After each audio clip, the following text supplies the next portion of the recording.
De nouveau à l'Institut français.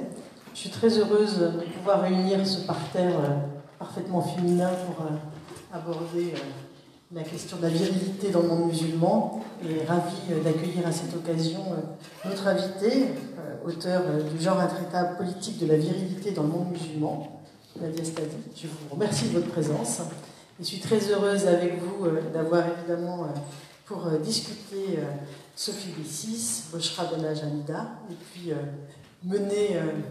pour mener le dialogue, Hajar Boujema. Je te remercie également de cette présence.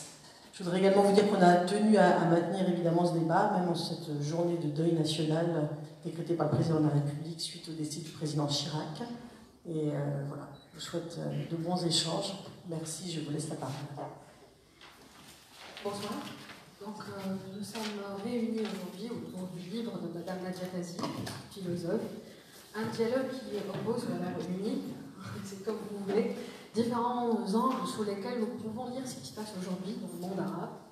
Madame Boshra Benaj Hamida, donc militante, femme politique, avocate, militante féministe notamment, bonsoir. Et puis Madame Sophie Bessis, historienne, bonsoir. Et justement, dans cet essai, le genre intraitable politique de la vérité dans le monde arabe, il y a une approche historique, où d'autres auteurs, d'ailleurs sans citer des phases de l'histoire du monde arabe et oriental, sont soulignées, où on est d'emblée... pardon, musulman, qu'est-ce que j'ai dit? D'accord. Donc, on est happé par l'histoire de l'exécution de Saddam Hussein. Donc, c'est le début du livre, un certain 30 décembre 2006, c'est par sa façon de faire face à la mort qui évoque la virilité, principale interrogation du livre. D'ailleurs, vous le dites, Saddam Hussein est l'incarnation d'une rencontre entre le modernisme et un principe plutôt archaïque suivi de la virilité. Virilité, cependant, n'est pas masculinité, vous le dites et le redites dans le livre.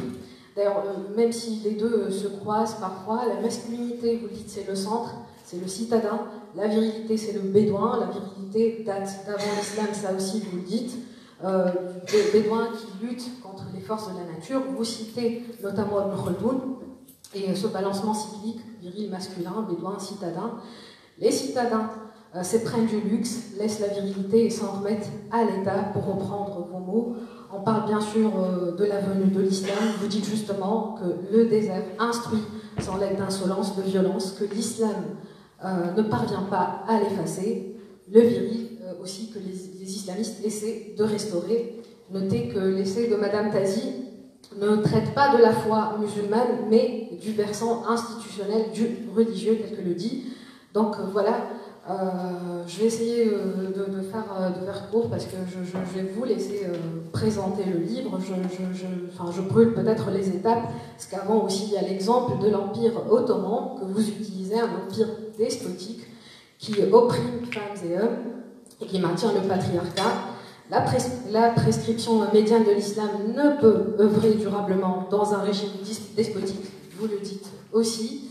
Donc, ah d'accord. Vient ensuite le XXe siècle, donc vous partez de cette image qui marque des jeunes Marocains en 1980, dos au mur, les jeunes qui s'ennuient, les jeunes qui assument les privilèges de la virilité, et on s'approche probablement de notre réalité d'aujourd'hui, ces jeunes à qui on a confisqué l'espoir, et qui, justement, en famille ou face aux femmes, agissent en chef et profitent des privilèges de la virilité. Le terreau, c'est aussi le terreau des islamistes. Vous le dites aussi dans une interview à Libé, plus les peuples se sentent rabaissés et plus ils s'accrochent à leurs privilèges virilistes. La rue est un terrain favorable, la virilité, vous le dites, a besoin d'un territoire, la géographie est aussi importante que l'histoire. Vous parlez aussi de la révolution iranienne, je vais essayer de faire vite. Bref. Donc, je vous laisserai parler de votre livre et à la fin, essayer de proposer des solutions, des réflexions, et vous opposer à la fin ces extrêmes droites, Orient face à l'Occident. Finalement, il n'est pas aussi intraitable que ça, le genre, parce que par votre travail, par votre réflexion, vous avez réussi à traiter d'une manière ou d'une autre cette problématique. Je vous donne la parole. Je vous remercie, je suis très contente d'être ici, en particulier en ce moment, mais je suis un petit peu dépassée par les événements, vu que je ne connais pas le débat tunisien. Et je vais aller très vite, alors que c'est une question compliquée, extraordinairement riche et complexe, et qui demanderait beaucoup de soins. Alors je vais reprendre ce que dit ma voisine, en essayant d'aller au moins un peu moins vite, mais en spécifiant un certain nombre de points. Je crois que la vraie révolution du XXe siècle n'a pas été celle de Khomeini ou celle de Mao ou celle de Lénine, mais bien celle des femmes. C'est une révolution universelle et durable, mais qui est en devenir. Et évidemment, elle explique le reflux qu'on est en train de vivre en ce moment. Ce n'est pas la seule cause, mais incontestablement, la montée des populistes dans le monde, qu'il s'agisse de Bolsonaro, de Trump ou d'Erdogan, sont relatifs à sont d'abord des postures virilistes. Ils ont les mêmes haines, ils ont le ressentiment en partage et ils se réclament des mêmes croyances régressives, en particulier à l'égard des femmes. Il n'a échappé à personne qu'au cœur de l'idéologie islamiste, qu'il s'agisse de Tariq Ramadan ou à l'autre bout du spectre des talibans, il y a une revendication revancharde de virilité et à l'extrême, avec Daesh, un retour en force de la force.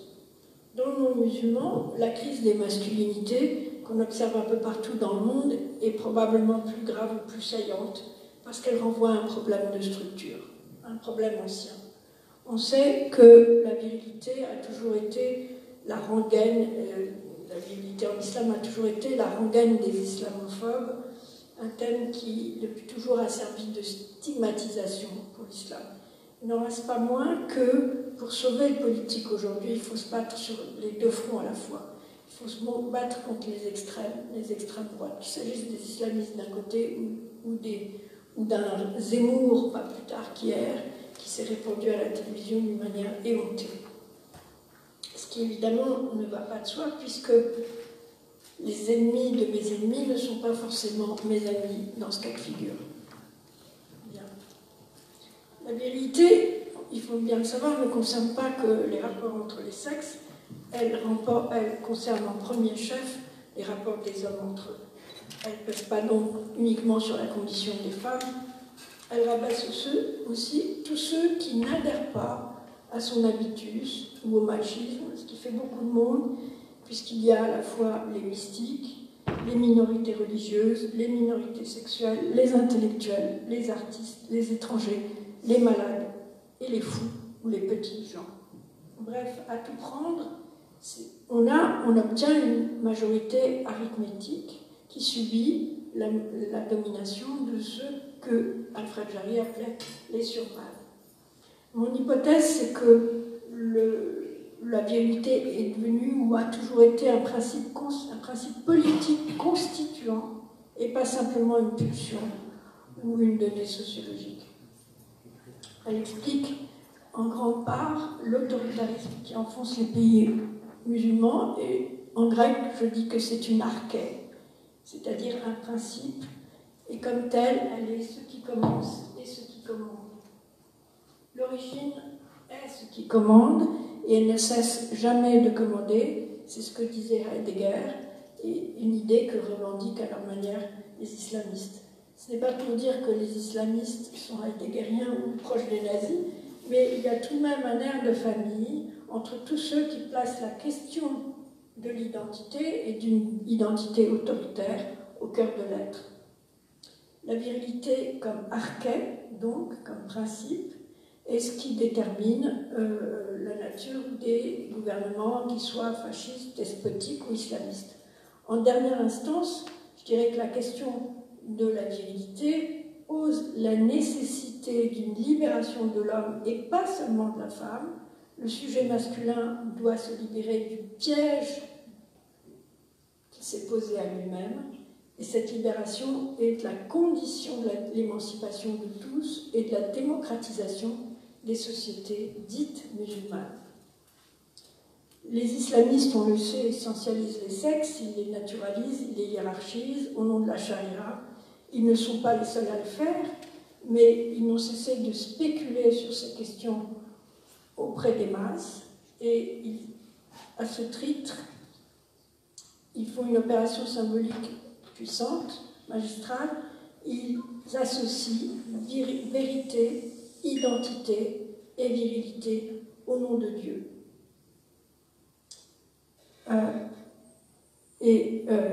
Ce qui est pire, c'est que les islamistes donnent à ces notions d'identité et de virilité une signification d'enfermement, de clôture. Avec eux, la vérité ou le sens sont clos, l'identité est fermée, et le corps social également, qu'il s'agisse d'un micro-groupe ou d'une nation. C'est qu'il s'agit au fond d'une posture typiquement viriliste. Le visage, le corps du macho se veut renfermé, inflexible, impénétrable.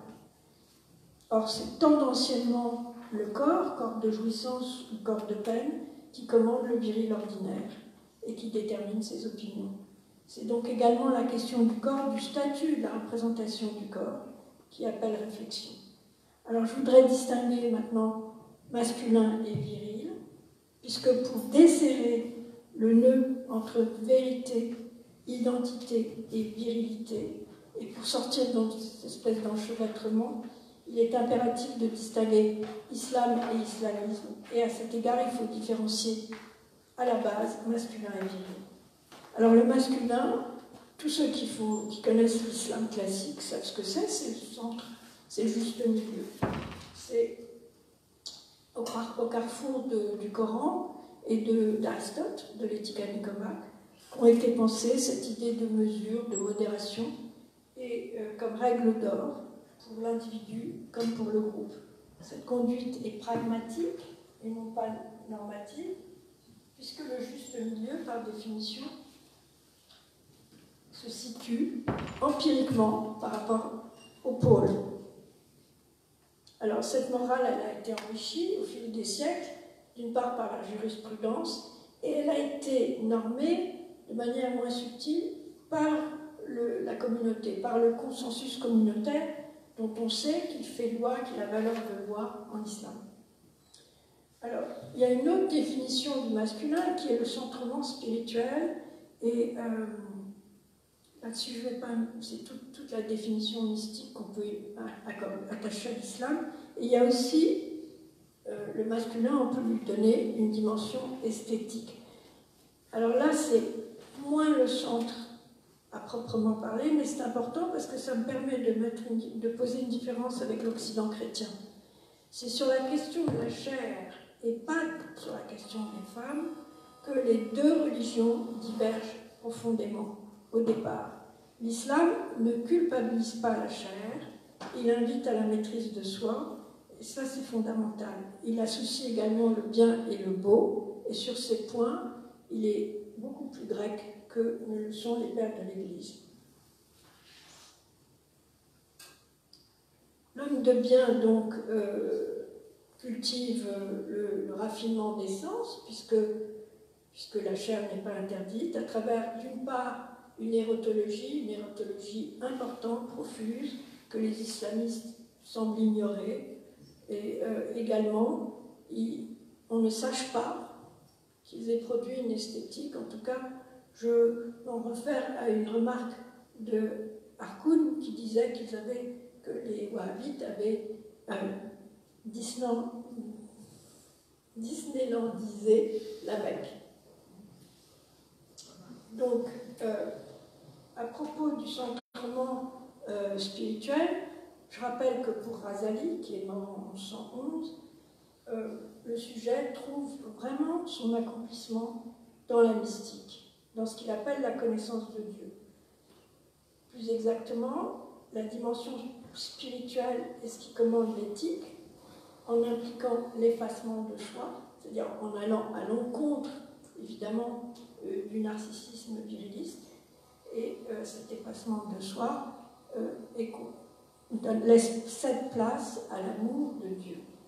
C'est dire au fond que l'expérience intérieure la plus profonde, la plus véridique pour Razali, excède largement la morale et le genre.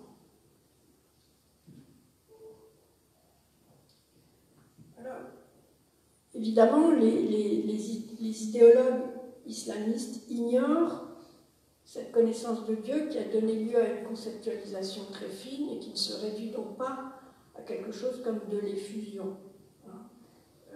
Les grands maîtres, les géants de la pensée que sont Ibn Sina, Ibn Arabi, Sohrawardi ou Molla Sadra, pour ne citer que quelques-uns, sont totalement ignorés par ces idéologues, alors qu'évidemment il s'agit du noyau spéculatif le plus intéressant de l'islam, au dire de plus en plus de penseurs.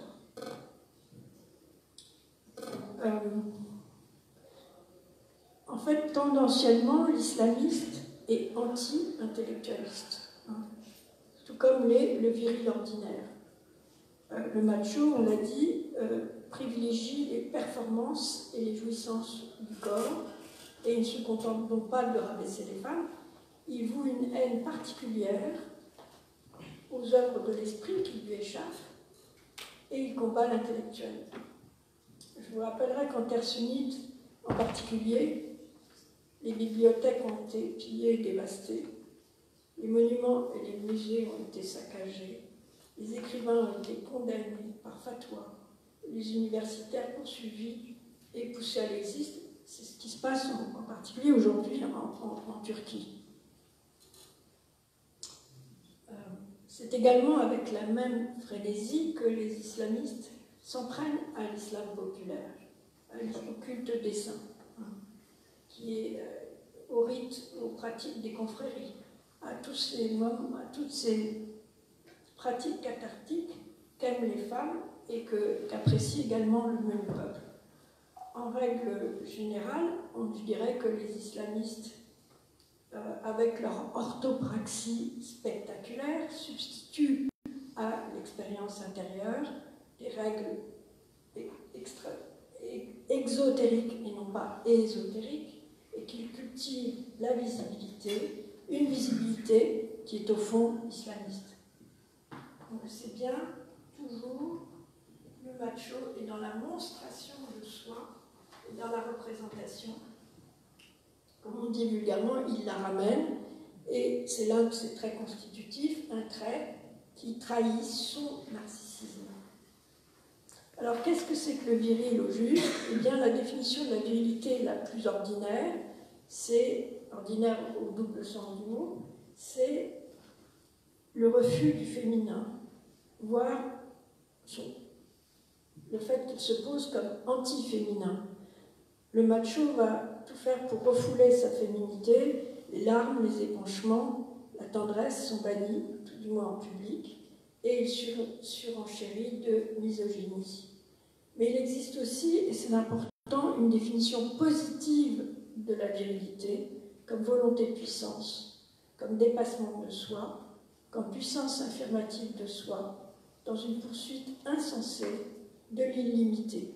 Le viril veut plus, il veut toujours plus, intensément et dangereusement. C'est la forme, au fond, la plus archaïque et la plus insolente du refus de la mortalité humaine. Et loin d'incarner une norme et un statut, comme le veut le viril ordinaire, ce viril aristocratique est une plus-value de vie, de vitalité.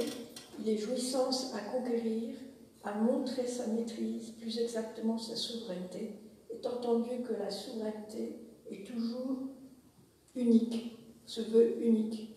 Mais elle change radicalement du tout au tout, selon qu'elle se veuille statutaire, et l'homme se pose alors comme dominant par nature, et c'est la virilité du despote, ou qu'il se veuille au contraire comme volonté de puissance, comme je l'ai dit précédemment, et qu'il porte alors toute l'énergie et toute la vitalité qui lui permettent de défier. De défier quoi? Eh bien, de défier la nature, le désert en particulier où il a vu le jour, et de défier son semblable, ce père hier dont il attend reconnaissance. Dans les deux cas, qu'il soit statutaire ou conquérant, le viril se veut un, c'est-à-dire à la fois entier, originel, unique et exclusif. Alors l'arabe a trois mots pour désigner la virilité: l'ujula, qui est le terme générique et qui est le terme le plus communément employé, fuhula, qui connote la puissance sexuelle, et muruwa, qui désigne une virilité aristocratique, que distingue à la fois les codes d'honneur et des courtoisies. Cette virilité aristocratique, eh bien, elle est née dans l'Arabie pré-islamique, pendant la Jahiliya, et au désert, c'est-à-dire dans l'endroit le plus hostile à l'humain de cette planète. Elle a emprunté à cette nature ces traits qui sont à la fois hyperboliques, excessifs et donc disjonctifs.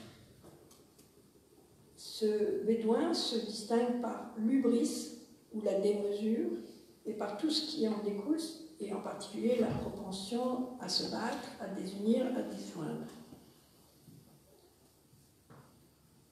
Immergée dans ce désert, la virilité se reconnaît non pas, comme on pourrait le croire, uniquement dans la survie, ce qui rapprocherait de l'animal, mais tout au contraire, comme l'avait vu Georges Bataille, dans la dépense, c'est-à-dire dans la dissipation, comme défi à la fois à la nature et à la mort.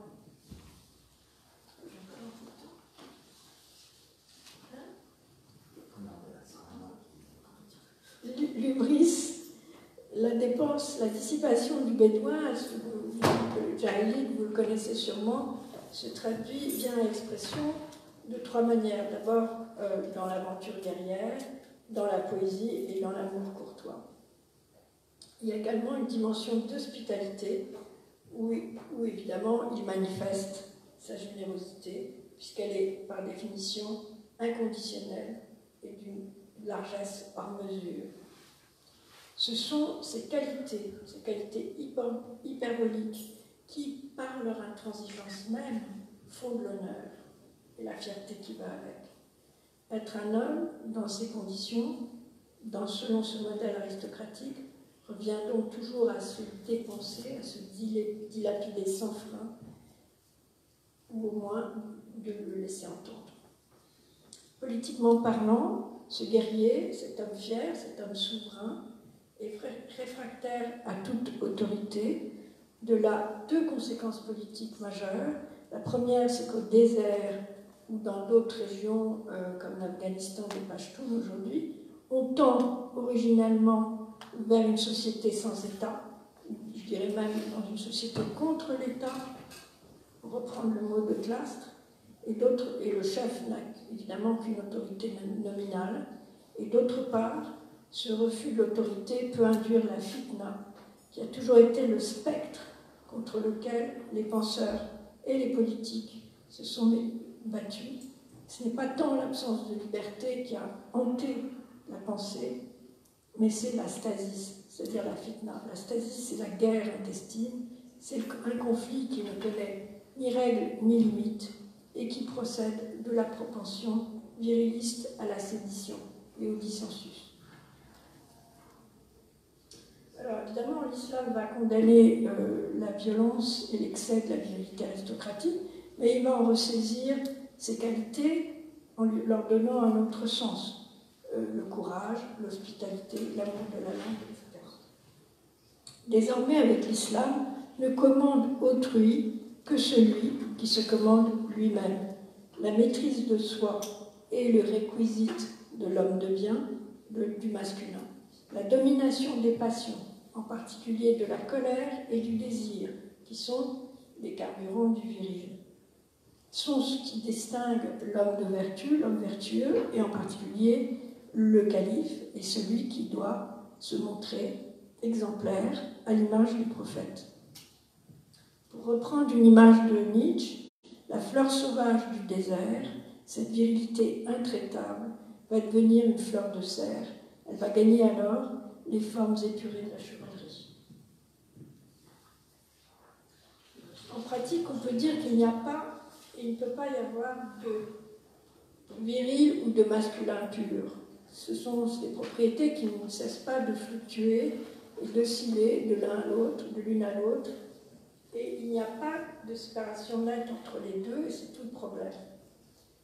Insensiblement, donc, on glisse de manière inconsciente, réflexe, au fil des situations et des subjectivations. Du reste, l'opinion, la doxa, ne fait pas de différence entre masculin et viril, en tout cas pas de différence d'essence, de nature. Il n'y aurait, selon elle, qu'intensification de l'une à l'autre. Il n'y aurait que des différences de degré et non pas des différences de nature. Le viril serait juste un masculin un peu plus soutenu, comme on dit, dans un prisme de couleur.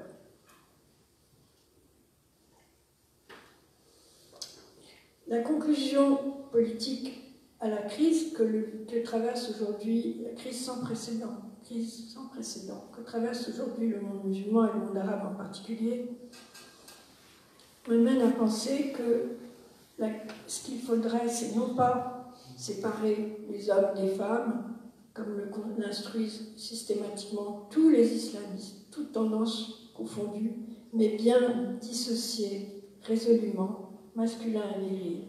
Mieux, il faudrait faire qu'ils deviennent antinomiques, en sorte qu'il n'y ait pas de continuité structurelle entre islam et islamiste.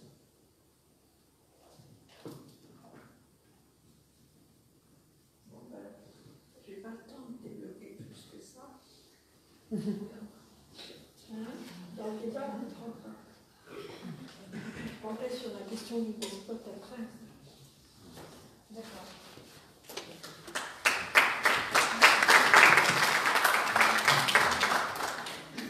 Bonjour. Non, mais tu as lu et relu le livre. Et je crois que... 4 jours. Je crois que ici, tu es la personne la mieux placée, peut-être pour appliquer la grille de lecture de Nadia Tazi à l'exemple tunisien, qui était très active et qui a fait face justement avec... en tant que politicienne, femme politique, et en tant que personne active au sein de la CONIP. Tu es la présidente de la CONIP. Bon, peut-être je reviendrai surtout sur le viril ordinaire, Oui. parce que je trouve que c'est très intéressant pour pouvoir être, comme le dit Nadia, pouvoir dépasser le genre à travers une bonne réflexion sur notre vécu, parce que finalement c'est notre vécu. Je commencerai par la fin. Aujourd'hui, une des coalitions électorales s'appelle Riche Raj, vie comme un homme, et ça veut tout dire. Pour moi, c'est à travers cette coalition qu'on peut comprendre ce qui se passe dans la société. Et ce n'est pas récent, ce n'est pas seulement avec les islamistes. Parce que si on revient à pas mal d'écrits dans Fath al-Hajjah, quand il parle aussi de cette notion de fuhul, de virilité, et qu'il explique aussi par la sortie des femmes dans l'espace public. Et c'est pour ça qu'aujourd'hui, on parle de plus en plus des violences à l'égard des femmes dans l'espace public, comme si les femmes, en sortant, elles ont touché à la virilité, elles ont touché à cet espace. Et ce n'est pas par hasard que les chiffres sont alarmants au niveau des violences à l'égard des femmes. Donc, quelque part, je trouve que c'est très important, et peut-être ce n'est pas ce qui a été développé, parce que c'est déjà fort énorme comme travail, c'est les femmes par rapport à cette virilité, parce que vous avez abordé quelques situations, mais les femmes face à cette virilité.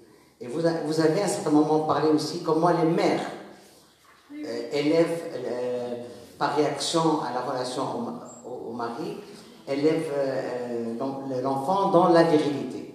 Et d'ailleurs, dans notre société, à 3 ans, ils lui disent « tu es un homme ». Et moi, souvent, dans la rue, quand j'entends une mère dire à son enfant « tu es un homme », je dis « s'il vous plaît, madame, c'est trop lourd ». Il a 3 ans, c'est trop lourd, c'est un homme. Et c'est très très important de dire dans l'espace privé à quel point la notion de virilité est forte. Ouais. Je vais vous donner 2 exemples.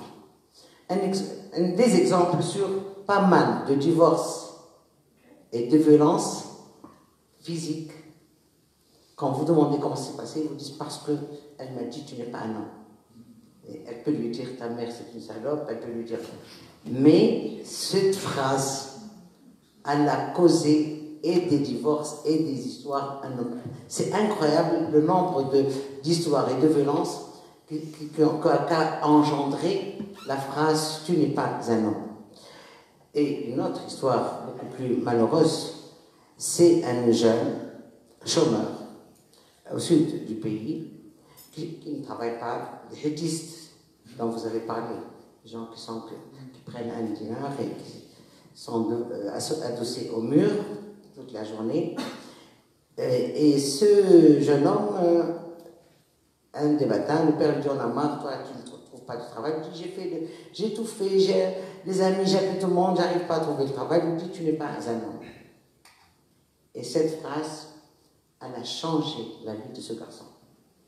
Il est sorti, il a un ami en Italie, il lui demande est-ce qu'il y a une possibilité pour travailler. Il lui dit non, aucun moyen pour le visa. Alors il se rappelle qu'il a un ami en Irak, il va rejoindre Daesh. Il dit dans le PV de la police que c'est à la suite de cette dispute où son père l'a humilié en lui disant tu n'es pas un homme. C'est pour dire à quel point elle est présente dans le culturel, parce que vous parlez de la virilité et de le viridisme politique, mais déjà l'assise culturelle elle est là. Donc il n'est pas étonnant qu'aujourd'hui on trouve un parti, une coalition qui appelle à la virilité des Tunisiens pour mettre fin à tout ce qui est occidental, parce que c'est là justement cette coalition a été parmi les plus virulentes, mais les personnes qui la composent ont été plus virulentes par rapport au rapport de la COLIB.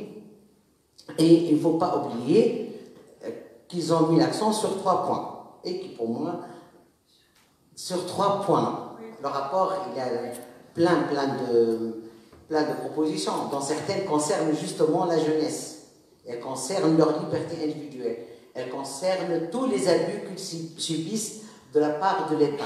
Et tout ça, ils ne l'ont pas entendu. Et même quand on leur disait, ils n'ont pas écouté. Ils ont retenu à peu près 3 points. D'abord, la désinformation, à savoir qu'on allait interdire la circoncision.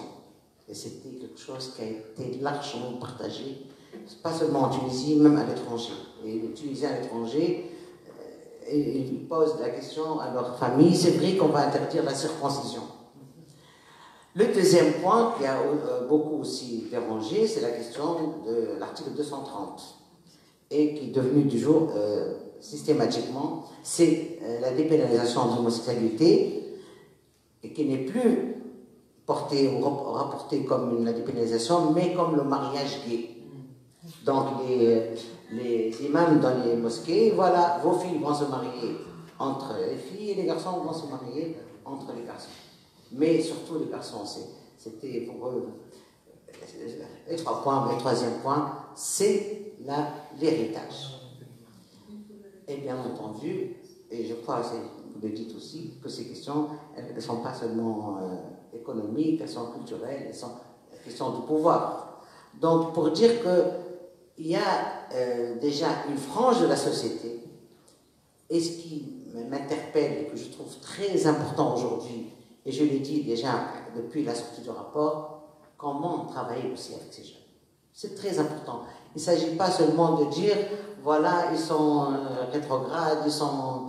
Non, il s'agit de dire pourquoi et comment ils nous perçoivent. Tout ce que vous avez dit dans votre bouquin sur la perception de l'Occident, c'est nous les représentants.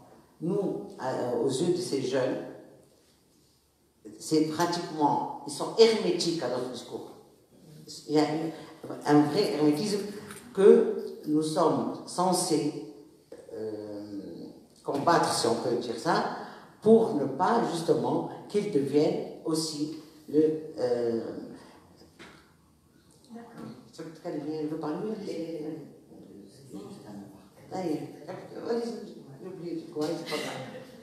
D'accord. Vous voulez répondre à Bochna? Sophie m'a posé une question. D'accord. Non, je vous laisse rebondir. Je sais que vous vouliez rebondir sur l'exposé tout à l'heure de Nadia Tazi. Oui, bien, parce que c'est très important ce qu'a dit Bochna. Et les 2 anecdotes d'ailleurs que tu anecdote tragique, hein, le jeune qui va en Irak, me rappelle un très beau film argentin dont j'ai oublié le titre. Et c'est l'histoire d'un type qui commet un viol absolument épouvantable, il tue sa victime, enfin un viol avec violence, il la massacre.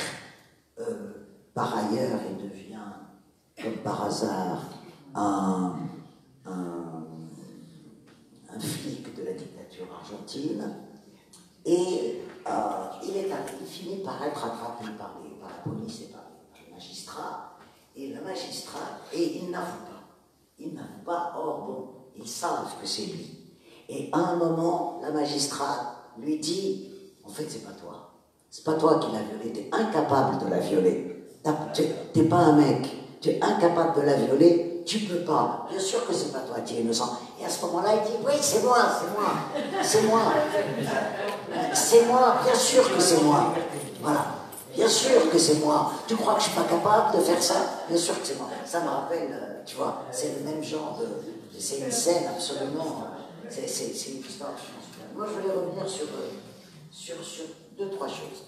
D'abord, ce que tu ne l'as pas développé, mais ça moïssante, tu n'as pas le temps, parce qu'il y a une partie dans ce livre qui s'appelle La virilité despotique, et qui est, à mon avis, une partie extrêmement importante. Comment, après cette virilité que tu appelles aristocratique, mais comment elle devient despotique, et tu prends pour exemple de cette virilité despotique le sérail ottoman. Et c'est pour ça que l'importance des mères de sultans est extrêmement importante. Comment, dans le sérail ottoman, se développe la virilité despotique. Mais ce qui ressort, et qui me semble extrêmement important, et qui nous renvoie à la situation d'aujourd'hui, en Tunisie et ailleurs, c'est que celui qui est despote dans la sphère privée ne peut pas être un démocrate dans la sphère publique. C'est une chose claire, c'est-à-dire que si on n'est pas démocrate au sein de la cellule familiale, on ne peut pas être démocrate dans la société.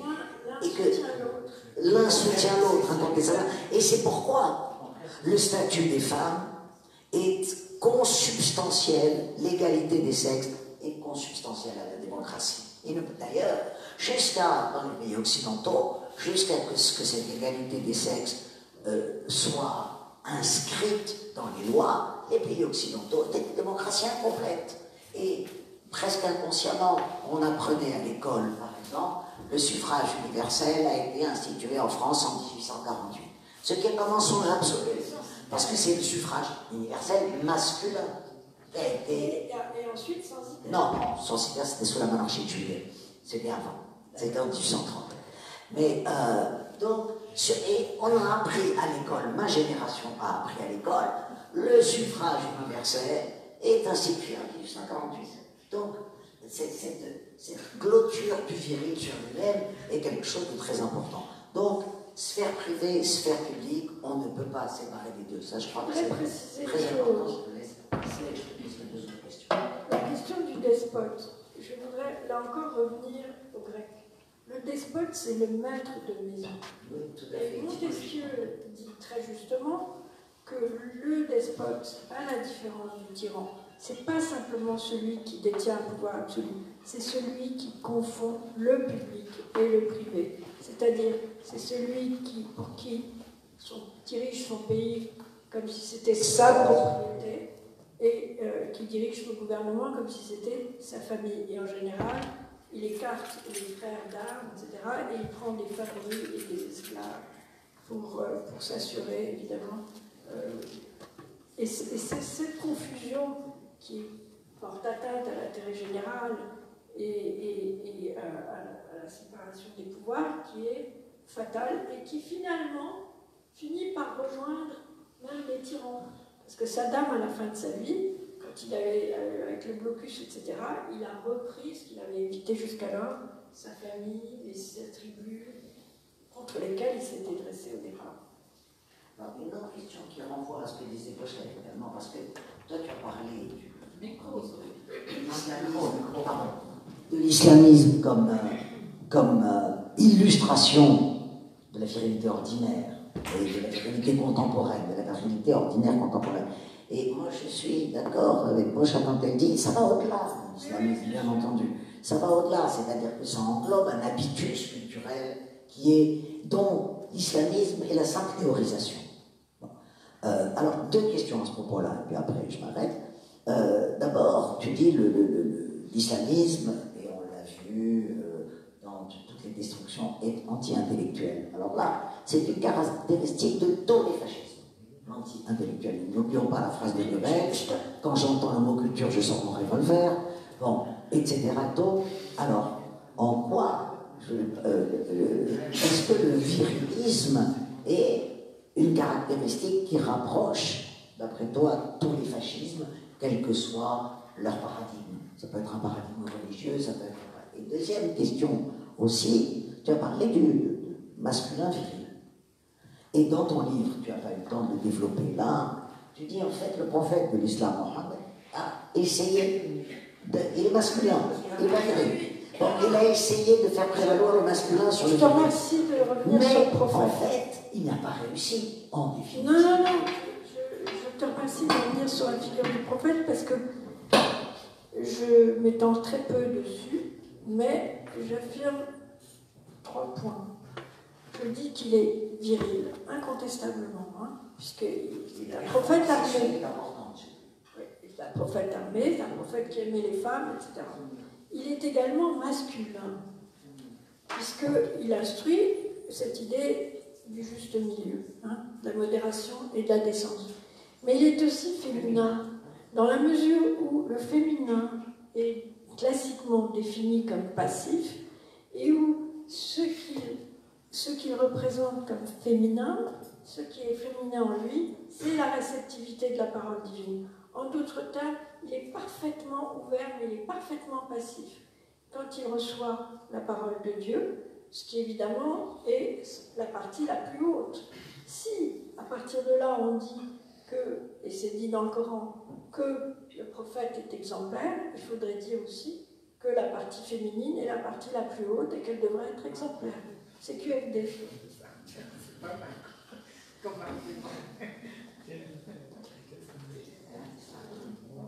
ça y est, je passe la parole à la salle.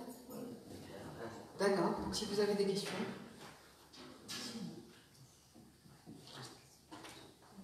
Non mais c'est un fait que tous les fascistes sont virilistes.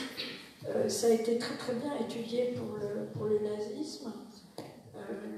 Il y a des études très concluantes là-dessus. Et aujourd'hui, on voit bien avec les populistes. C'est clair, c'est évident.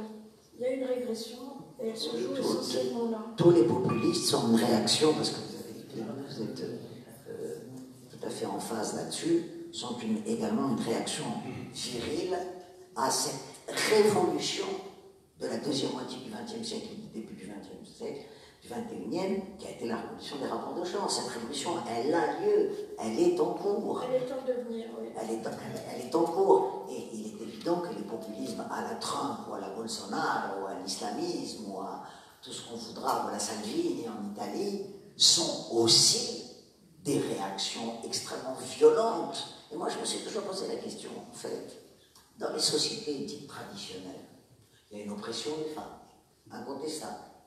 Il y a une domination des femmes, incontestable. Il y a une minorisation, une infériorisation des femmes. Mais aujourd'hui, il y a quelque chose de nouveau. Quand on regarde les talibans, quand on regarde Daesh, c'est la haine des femmes. C'est-à-dire que dans les sociétés traditionnelles, on les exploite, on les domine, on les infériorise, mais on ne les hait pas forcément. Oui, mais c'est tout à fait exact. Mais il faut savoir aussi que les femmes, les pays aujourd'hui ne peuvent pas se contenter, Arabie Saoudite comprise, d'avoir une économie uniquement basée sur les hommes. Bien sûr. Il y a cette dimension-là. Les femmes vont à l'école et c'est ce qui a tout changé. Non, je parlais d'un Alors, par exemple, ce qui se passe en Iran aujourd'hui est tout à fait intéressant.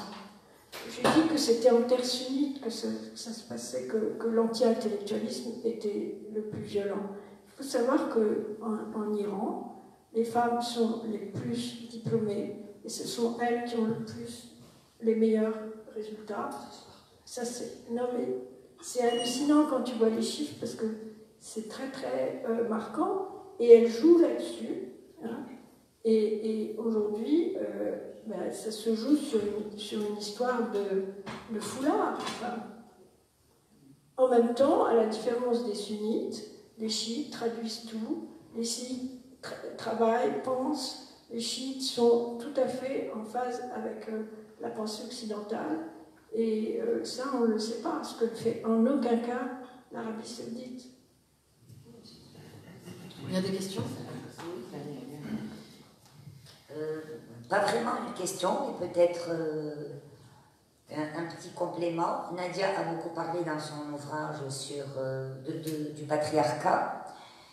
Et je pense que ce qu'on dit de la virilité vient de ce modèle qui est le modèle patriarcal et qui traverse les sociétés où on trouve donc cette division donc du viril ordinaire, enfin toutes les déclinaisons du viril, mais en même temps à son opposition au féminin, donc la domination, la disqualification des hommes qui ne sont pas virils.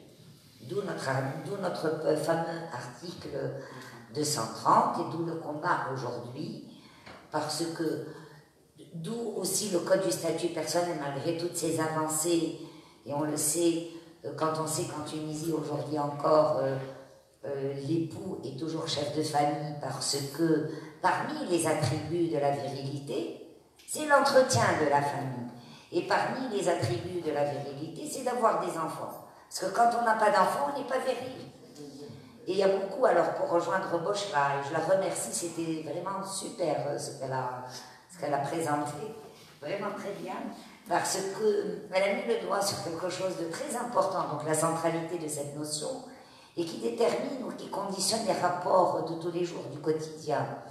Et donc quand on sait le nombre de divorces pour faute, parce que il n'y a pas eu de rapport sexuel, par exemple pendant le mariage, que ce soit pour l'un ou pour l'autre, hein, pour l'époux ou l'épouse, ça montre combien ces choses-là sont importantes. Donc j'aimerais bien peut-être que Nadia et que vous trois, Sophie et Bochra, on puisse revenir aussi à ce patriarcat hein, qui... Avant, je voudrais faire quelques remarques sur l'homosexualité. Oui. Hein. Dans la société classique du passé, hein, il y avait à la fois d'un côté la polygamie, mais il était courant, il était d'usage que les rois aient des mignons et que les hommes aient des favoris. Le roulem. Quand on a voulu moderniser la nation, on a écarté à la fois le harem et le mignon, et le favori, et le roulam. Mais il faut savoir que, d'un autre côté, il était interdit de passer à l'acte, c'est-à-dire que la sodomie est parfaitement interdite en termes de loi. C'est-à-dire qu'on est dans une situation parallèle à celle de la femme, étrangement. Il est tout à fait normal, ceci. Il y a énormément de travaux qui sont faits, il y en a presque autant maintenant, qui sont faits sur l'homosexualité que sur le patriarcat en islam. Ce qui était absolument étonnant, c'est que c'est pas l'homosexualité n'est pas considérée comme une pathologie en islam, en aucun cas. C'est considéré, tout homme normal peut désirer un jeune homme. Un jeune homme, c'est transgénérationnel. Mais en revanche, parce qu'il représente, là encore c'est grec, parce qu'il représente la beauté, et que Dieu est beau, etc. C'est pour ça que si tu me permets, Nadia... Il n'a pas le droit de passer à l'acte. Or, c'était chose courante, en particulier envers les esclaves. Mais c'est pour ça que tu me permettras que l'on revienne au problème, à la question du patriarcat. Parce que la virilité, c'est vrai, d'abord, permets-moi de remettre un peu en cause cette idée, cette vision un peu idyllique de l'islam qui a toujours admis l'homosexualité. Ce n'est pas vrai. Ce n'est pas vrai. Qui a toujours admis l'homosexualité. Ils sont disqualifiés. Ça se fait parce qu'il y a un principe d'ordre. Il n'y a pas d'homosexualité, il y a amour des garçons, mais il y a pas quelque chose... Et puis il y a un principe d'ordre dans l'islam qui est le satr. On fait tout, mais le satr. Le principe d'ordre de l'islam, c'est satr. Ce n'est pas admettre ce n'est pas admettre se tracer caché, c'est le voile, c'est la discrétion, c'est d'être discret. Et d'ailleurs, je vous rappelle qu'un homme politique que vous connaissez, qui est Ranouchi, lorsqu'on lui a posé la question sur l'homosexualité, qu'est-ce qu'il avait dit? J'ai oublié exactement, mais il avait dit, oh, moi ça ne me concerne pas, je ne condamne pas quand c'est fait dans la maison. Voilà. Ce qui est très différent parce qu'on vient les chercher dans les maisons pour les mettre en prison. J'ai tout un chapitre sur les On vient chercher dans leurs ordinateurs pour les mettre en prison.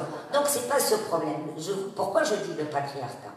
Parce que tout le problème de la virilité, c'est pour la filiation du nom et du sang, et de la pureté du sang. Si on...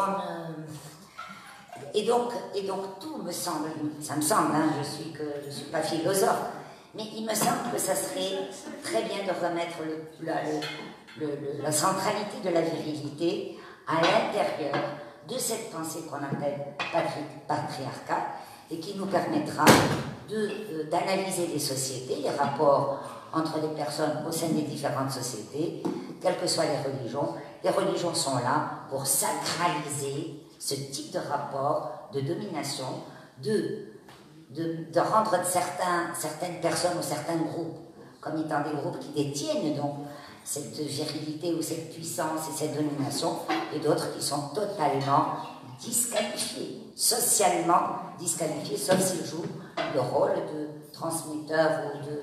L'Injil, dit le juge tunisien, pour le mariage, l'Injil. Je voudrais juste...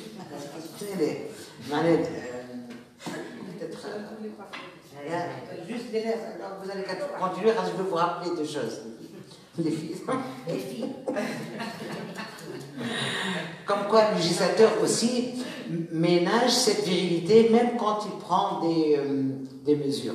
Et je voulais vous rappeler, quand Ben Ali, en 93, c'était plus tard, je crois, je ne sais pas quand... 98 sur la nationalité. Sur la nationalité des enfants. Donc, il avait annoncé que désormais, les mères pouvaient donner la nationalité à leurs enfants, mais avec le consentement du père. Alors, les femmes démocrates qui étaient présentes, parce qu'une des rares occasions où les femmes démocrates étaient présentes, ont hué. Hein? On leur dit quand même, il faut leur laisser quelque chose, les hommes. Donc, c'était une façon, c'est vrai, moi je l'ai vécu comme un ménagement de la virilité des hommes. Autre chose, en relisant l'article 31 du Code de statut personnel tunisien, vous savez qu'on n'arrête pas de dire que nous, en Tunisie, il y a une égalité totale en matière de divorce entre hommes et femmes, ce qui est vrai. C'est-à-dire vraiment égalité totale en droits et obligations, les causes de divorce, etc. Or, quand on lit le texte, quand il parle de la demande de l'homme, c'est-à-dire, c'est pas de l'envie presque, désir du mari de divorcer. Et quand il parle de la femme, qu'est-ce qu'il dit? À la demande. Dans le même paragraphe. D'ailleurs, quand on le lit en français, il n'y a pas cette distinction. Mais moi, quand je le lis, c'est comme si justement on ménageait un peu la virilité. Donc, je ne sais pas, ça m'a rappelé quand tu parlais tout à l'heure, donc ça m'a rappelé de ces deux.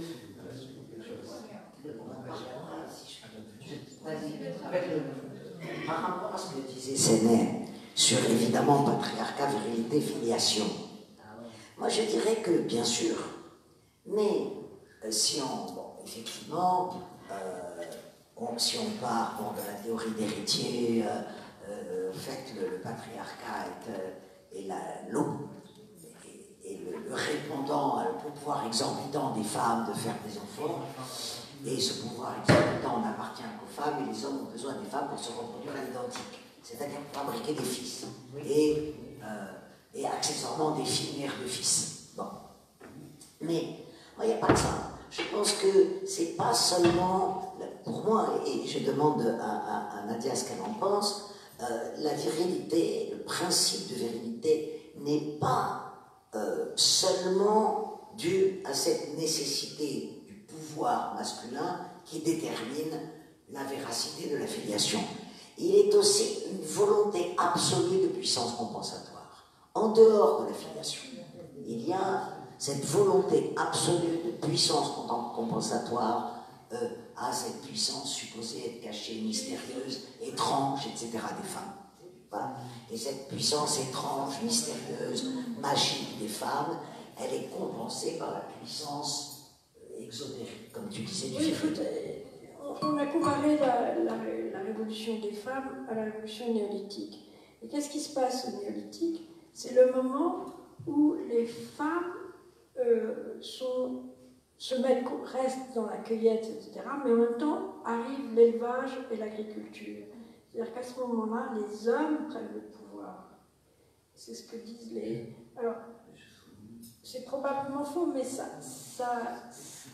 sont des propositions où on va à l'encontre de cette idée de la mère toute-puissante et de la déesse primitive, quoi. Nous avons une autre intervention dans la salle. Merci mesdames pour tout ce que vous nous avez appris. Personnellement, ce que j'ai constaté, c'est le manque de contextualisation dans ce que vous avez dit, madame.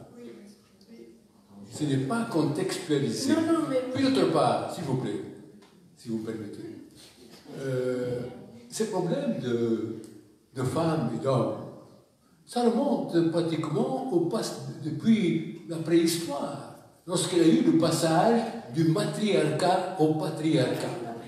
Et puis, il y a une chose, c'est qu'à l'origine, c'était une déesse qui présidait. C'est exactement ça. Alors on est passé au dieu, c'était une grande révolution que l'on peut saisir très facilement dans les textes mésopotamiens en particulier.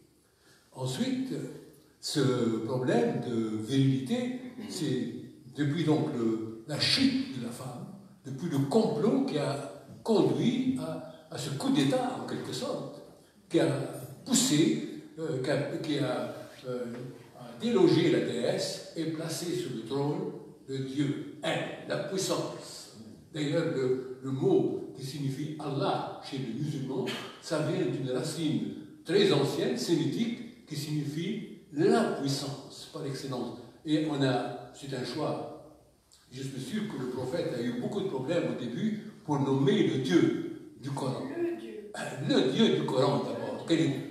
Il a tergiversé, c'est ce que je pense personnellement, il a beaucoup tergiversé, puis ensuite il s'est souvenu qu'au fond il avait un Dieu qui s'appelle Allah chez les Arabes, avant l'islam, et qu'avant il y avait des déesses.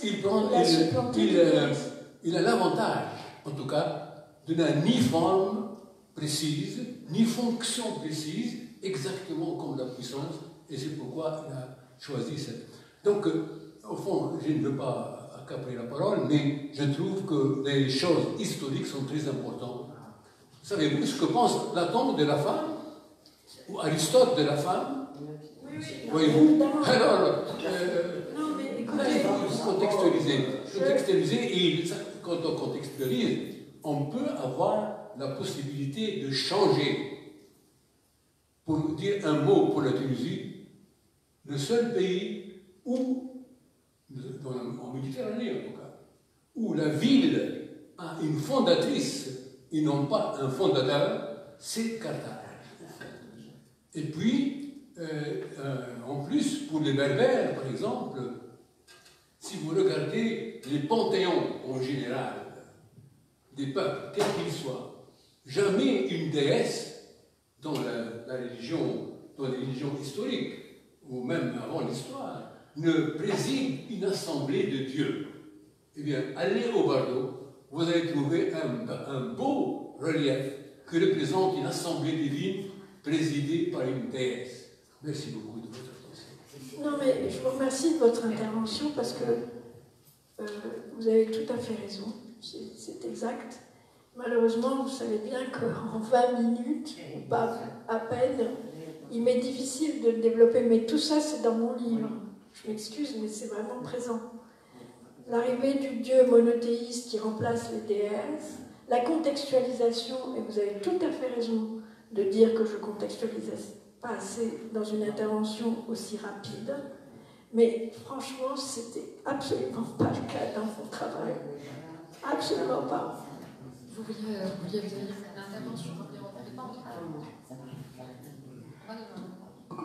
Non, moi je voulais simplement peut-être préciser, en revenant, comme tu disais, la révolution néolithique, en faisant le pouvoir, mais selon certaines théories, même s'il y a des correspondances entre les deux, c'est-à-dire que le règne des déesses, qui sont supérieures aux dieux, n'institue pas le matriarcat sur Terre, ça n'en sait strictement rien, il n'y a aucune société. Il peut y avoir des sociétés polyandriques, il y en a au Tibet, par exemple, mais matriarcal, on n'en connaît pas historiquement, mais le passage de la primauté des déesses à la primauté des dieux mâles a été expliqué par le fait que du temps de la primauté des déesses, il n'y avait pas encore chez les humains de conscience de la relation entre l'acte sexuel et la maternité. C'est-à-dire que là, pendant les périodes dites archaïques, l'acte sexuel était déconnecté de la maternité. Donc, dans l'imaginaire collectif, les femmes faisaient des enfants toutes seules, sans participation masculine. Et à ce moment-là, évidemment, les femmes étaient absolument surpuissantes. Et quand la relation a été établie entre l'acte sexuel et la maternité, c'est-à-dire l'apport du spermatozoïde à l'enfantement, il y a eu ce que les Grecs, ce que les hellénistes appellent la révolution apollinienne, en fait, c'est-à-dire le remplacement de Gaïa par Apollon, et la primauté des dieux mâles. Et Aristote, dont vous parlez tout à fait justement, c'est justement, en fait, Aristote, pour moi, a inventé la mère porteuse, en fait. Parce que Aristote dit, la femme n'a aucun rôle dans l'enfantement. Elle n'a absolument aucun rôle. C'est la semence masculine qui fait l'enfantement et la semence masculine toute seule. Donc la femme est une mère porteuse, en fait, chez Aristote. Et il va même plus loin en disant, au fond, un rapport sexuel raté enfante une fille, et un rapport sexuel réussi enfante un garçon.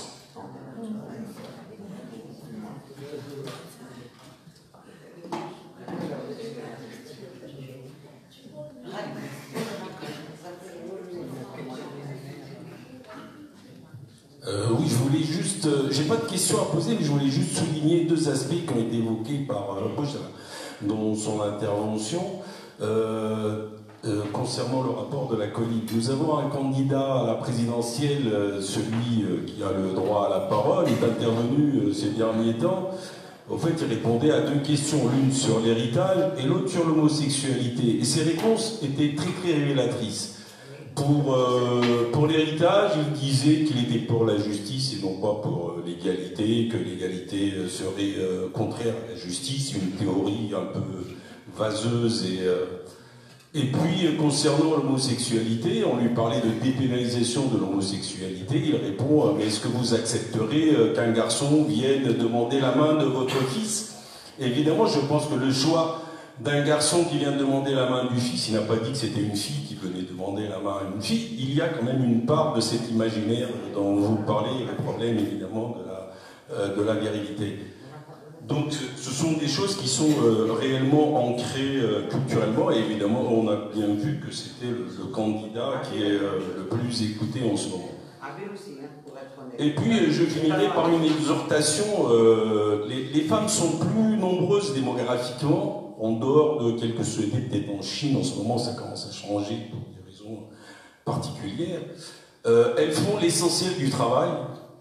Je crois que dans le monde, elles font le 2/3 du travail. En Tunisie, elles sont beaucoup plus diplômées que les hommes maintenant, et puis elles accomplissent la grande majorité des actes éducatifs pour les enfants. Elles ont tout en main pour prendre le pouvoir, donc qu'attendez-vous? Voilà. C'est comme les jeunes, ils ont tout pour prendre le pouvoir.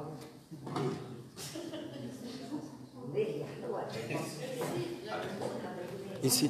Non, c'est la même chose, les femmes, comme les jeunes, Parce que sont tous les deux discriminés. Non, mais je crois qu'il faut dépasser le genre en dernière analyse, hein, fondamentalement. Bonsoir, c'est pratiquement la même question que monsieur vient de poser. En fait, j'aimerais bien savoir quel avenir attend précisément le rapport Codip pendant les 5 ans qui viennent.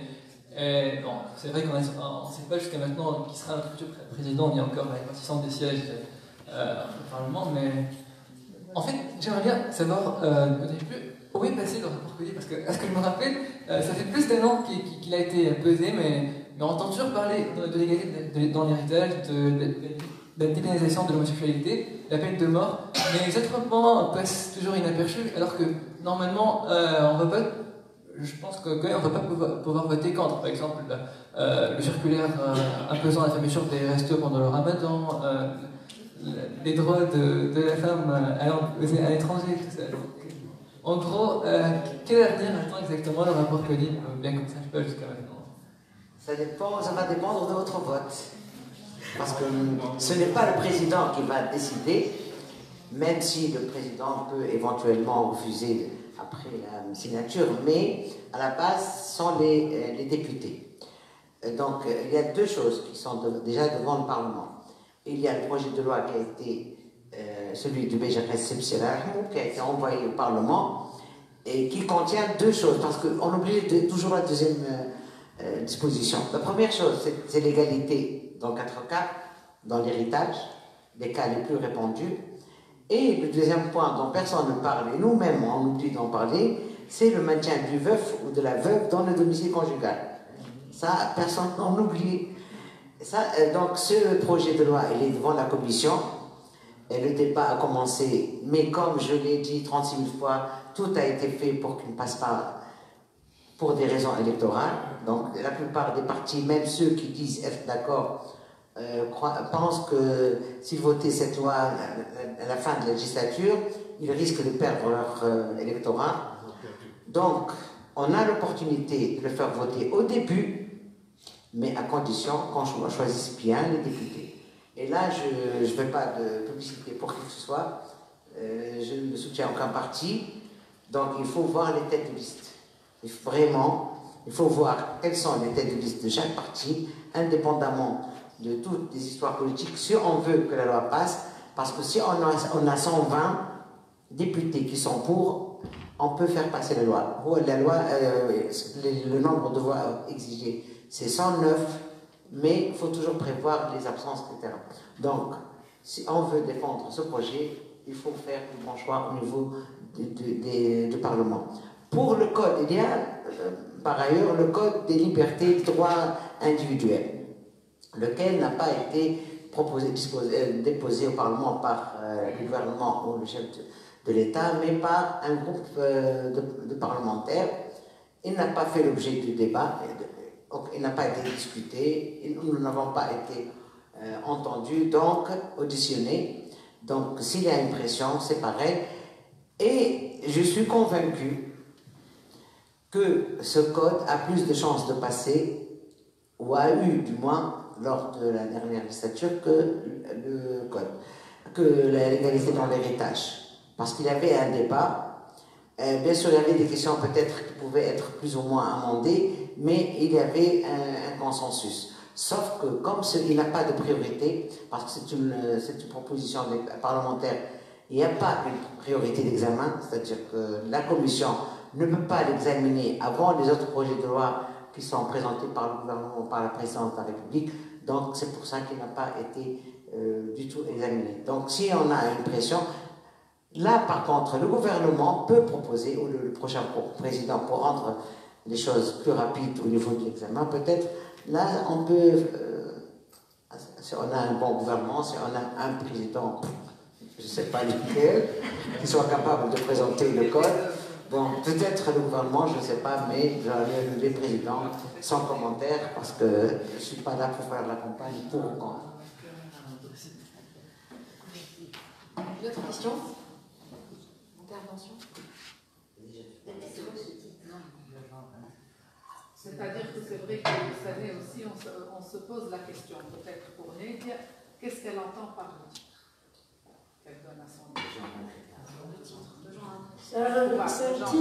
C'est un titre à la Libé, il y avait ce côté, on ne peut pas en parler, c'est pas intraitable. Et en même temps, il y a cette dimension intraitable, ça veut dire qu'il refuse de négocier, qu'il refuse de traiter. L'intraitable, c'est aussi celui qui est fier, C'est une dimension du viril aristocratique. Oui. Vous ne faites pas. Moi, je suis plus optimiste que ça. Non, mais la réponse est donnée ici. Parce qu'on dit Votez pour les que députés. c'est culturel, c'est tout le monde est. Bon, Les législatives, On va voter pour ceux, les têtes de liste qui sont pour. C'est simple, c'est simple. Il faut le dire. Je crois que vous avez raison, on oublie les législatives. On Ça, c'est les législatives. est dans l'esprit présidentialiste. phagocyté par la présidentielle. Oui, à cause de la virginité. À cause de l'inversion du Unique. calendrier, à cause de la virilité. Voilà, unique. Voilà. Une spécificité unique. Par contre, c'est Absolument. c'est unique. On revient à ton sujet. C'est unique. Encore des questions? Non? Non?